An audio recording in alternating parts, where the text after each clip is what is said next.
Voilà, bonjour tout le monde, je m'appelle Laetitia et cet après-midi, on va parler du métier d'horloger, avec Dylan. Salut Dylan, Salut, tu vas bien? bien et toi? Bien, merci. Est-ce que tu peux nous parler de toi en quelques mots? Donc je m'appelle Dylan Schuster, j'ai 18 ans. Je suis apprenti horloger chez Chopard, en quatrième maintenance maintenant. Et puis voilà, je suis un passionné de moto et puis j'ai bien. Parfait, merci. Est-ce que tu peux nous parler un peu de ta formation? Alors la formation d'horloger 4 ans. Donc il faut savoir qu'il y a deux formations d'horloger, il y a 3 ans et 4 ans. Donc il y a horloger de production qui donc est en 3 ans. Et la formation 4 ans, on appelle ça horloger rabilleur. En fait, la quatrième année, elle est principalement centrée sur la partie SAV, donc le service après-vente, c'est-à-dire la réparation de pièces, un service après-vente, quoi. Donc, où tu es plus en contact avec les clients à ce moment-là. Non, pas forcément, c'est juste la notion de savoir, par exemple, refabriquer une pièce, de savoir D'accord, réparer vraiment une problématique ou ce genre de choses. d'accord. Et on a une question déjà du public. Qu'est-ce qui t'a attiré dans ce métier d'horloger? Alors moi, c'est vraiment le mécanisme de la montre. C'est pas forcément l'objet en soi. C'est juste que j'ai toujours aimé la mécanique en soi. Et le fait que ce soit en fait tout petit et qu'il faut être très minutieux, bah, c'est ça qui m'a le plus attiré. Parfait, merci beaucoup. Alors, est-ce que pendant ton apprentissage, tu vas toucher vraiment toutes les étapes pour fabriquer la montre ou pour la réparer, ou est-ce que tu es vraiment attribué à une tâche spécifique? Ah non, justement, on touche à tout. Durant l'apprentissage, on apprend vraiment le métier de manière la plus complète possible. D'accord. Et à l'école aussi, vous avez plus des branches techniques ou c'est vraiment du scolaire et c'est sur la place d'apprentissage que tu apprends le métier en fait? Alors, on a un petit peu des deux. Donc, en fait, on a, durant les 4 ans, les 2 premières années, on a 2 jours d'école. Mhm, Donc, c'est un jour où on a des branches assez basiques, donc culture générale, enfin, c'est du français, des maths, de l'anglais, la gym. Et le deuxième jour, en fait, c'est des branches spécialement ciblées sur le métier. Donc, on a mhm. 2 jours en première et deuxième année, et en troisième et quatrième, on a un jour et demi. Ok, ouais. Et tu as fait des stages avant de trouver cette place d'apprentissage? Ouais, j'ai fait des stages dans diverses entreprises. Mhm. Et puis, oui, enfin, des stages pour découvrir, et puis ensuite des stages qu'on appelle ouais, des stages pratiques. En fait, c'est un petit peu un test pour voir comment on se débrouille. Ouais. Et est-ce que du coup, tu as des conseils pour trouver une place d'apprentissage dans ce Comme métier-là? conseil, il faut pas hésiter à chercher partout. Et ouais, une bonne lettre de motivation, un bon CV. Et puis, il faut surtout s'y prendre à l'avance. Et ouais, c'est tout ce que je pourrais dire. Bien se renseigner un peu partout. Et puis, ouais, c'est tout. Et est-ce qu'il y a des qualités nécessaires qu'il faut avoir pour faire ce travail? Alors, des qualités nécessaires, euh, je dirais que de toute façon, on y apprend durant l'apprentissage. Mais par exemple, je dirais qu'il faut quand même être de nature assez calme. Et je pourrais dire assez patient, mais je dirais que c'est faux aussi parce que ça s'apprend aussi durant l'apprentissage. Mhm. Mais ouais, sinon, je pourrais dire calme et patient. Et c'est surtout calme vis-à-vis des toutes petites pièces en fait avec lesquelles tu Oui, travailles. il faut rester posé, calme. Enfin, c'est un petit peu comme quand on fait un casse-tête, quoi. Mhm. Si on s'énerve au bout de 10 secondes, c'est pas possible, quoi. Et C'est ça la notion surtout d'être patient et calme. ouais. Et qu'est-ce que tu dirais qui est le plus dur dans ce métier-là? Le plus dur, euh, ça c'est difficile d'y répondre. Il n'y a pas forcément de. Il y a des parties plus délicates que d'autres, mais chacun a ses défauts et ouais, chacun se débrouille en fait comme il peut. Mais on va dire la partie la plus délicate de la montre, c'est la partie réglante. Mhm. Ce qui permet en fait que la montre affiche comme il faut l'heure, quoi. Et du coup, Catherine nous demande si tu as déjà monté une montre de A à Z, du début jusqu'à la fin.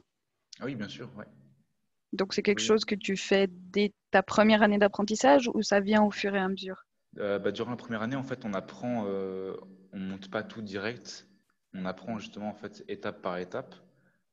Donc, en fait, ouais, durant toute la première année, on va dire, on apprend étape par étape à monter un mouvement complet. Et puis après, oui, bien sûr, on sait monter, démonter une montre complètement, quoi. Mhm. Parfait, merci beaucoup. Une question de Kylian, quels sont tes horaires de travail? Alors, je commence entre 7h, 7h30 et je finis entre 4h, 4h30. D'accord, ouais. Donc c'est quand même des longues journées sur des petites pièces. Est-ce qu'au bout d'un moment, tu as mal aux yeux? Ou est-ce que tu as mal au dos? Ou... Alors, mal au dos, ça peut venir si on est mal assis, parce qu'on a une position qui est assez particulière, donc Mhm, avec les bras assez hauts. Donc, oui, si on est mal assis, on peut avoir vite mal au dos. Mais sinon, mal aux yeux, certains s'en plaignent, mais moi, franchement, pas du tout. mhm. Mais non, franchement, il n'y a pas forcément de douleur qui peuvent arriver comme ça, D'accord, particulièrement. ouais. Et tu as dit que tu avais une position particulière justement pour travailler. Est-ce Ouais. qu'il faut aussi des habits spéciaux pour ce métier-là? Juste une blouse antistatique ou ouais, c'est tout. Ok, merci beaucoup. Alors, on a beaucoup de questions qui arrivent.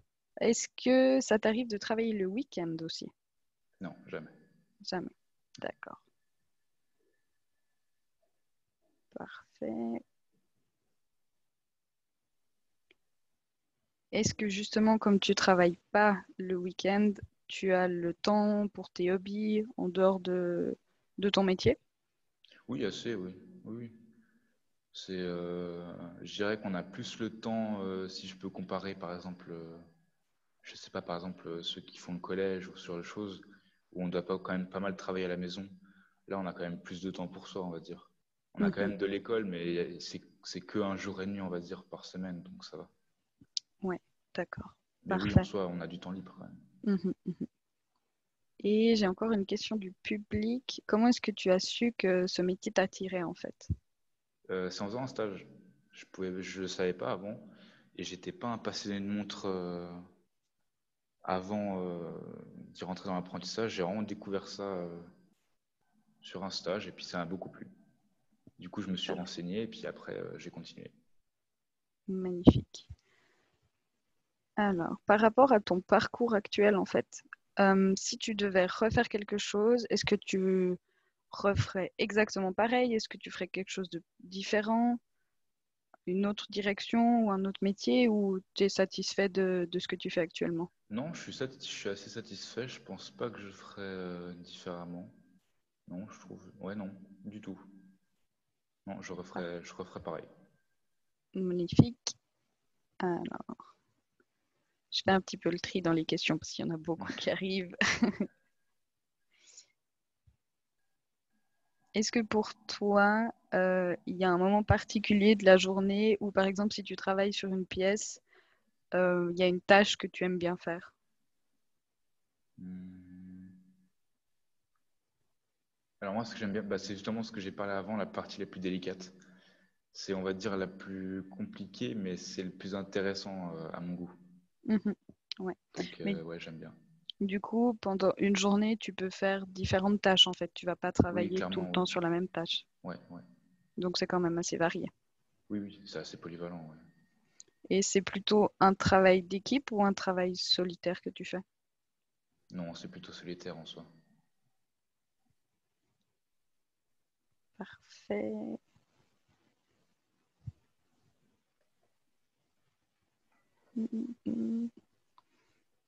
Et est-ce que tu sais si quand tu auras terminé ton apprentissage, si tu veux rester horloger, si tu veux faire une formation autre?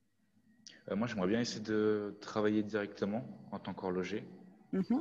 Donc, ouais, je sais on peut faire une formation, par exemple, de technicien, et puis après, pour essayer de devenir ingénieur ou sur les choses, mais moi, personnellement, ça m'intéresse pas plus que ça.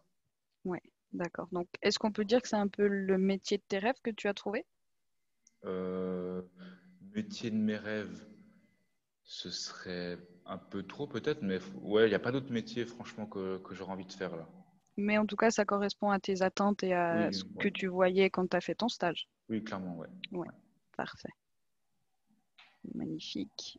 Et puis, je pense qu'on va aller encore pour une dernière petite question. Après, on va gentiment arrêter là. Est-ce que tu as des conseils à donner en fait à tous les gens qui nous regardent vis-à-vis du métier d'horloger? Des conseils donnés pour trouver un apprentissage ou pour... Pendant l'apprentissage, pour en trouver un, c'est égal Je des conseils. dirais qu'il faut être à l'écoute. Il faut pas n'en faire qu'à sa tête, vraiment être à l'écoute. Et puis, ouais, rester concentré. Et puis, il faut aimer apprendre. Mhm. Parfait, Ouais. merci beaucoup. Merci d'avoir pris le temps de répondre à toutes ces questions. Merci à vous. Et puis, ben, je te souhaite plein de succès pour la suite et puis un bon après-midi. Merci. Bon après-midi. Merci.